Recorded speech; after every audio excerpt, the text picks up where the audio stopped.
সালামু আলাইকুম গাইস, কি অবস্থা? আশা করি সবাই ভালো আছেন। তো ওনার আকামা নাই, আসার পর থেকে ওনার আকামা হয়েছে না, খালি পাসপোর্ট আছে। এখন উনি 10 তারিখে ওনার ফ্লাইট, ঠিক আছে। এখন সরকারি সাধারণ ক্ষমা দিছে, 10 তারিখে উনি চলে যাচ্ছে বাড়িতে।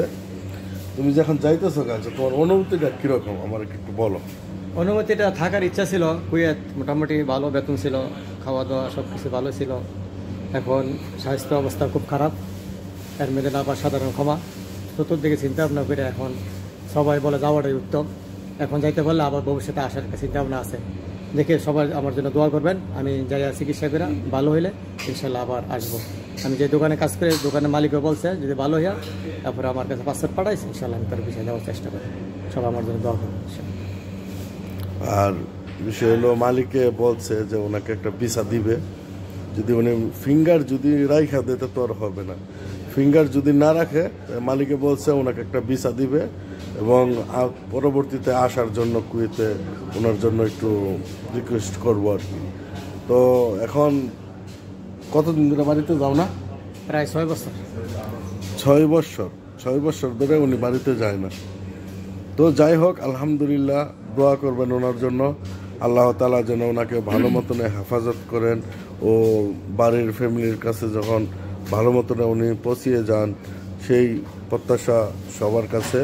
এবং দোয়া কামনা রইল, সবাই ওনার জন্য দোয়া করবেন। প্রত্যেকটা প্রবাসীর জন্য আপনারা সবাই দোয়া করবেন। আল্লাহ তাআলা যেন ওনাদেরকে শান্তিতে রাখেন এবং হেফাজত করেন। আমিন আমিন আমিন। আসসালামু আলাইকুম রহমতুল্লাহি ওয়া বারাকাতুহু। আশা করি সবাই ভালো আছেন। তো আজকে শেষ জুমা আমার।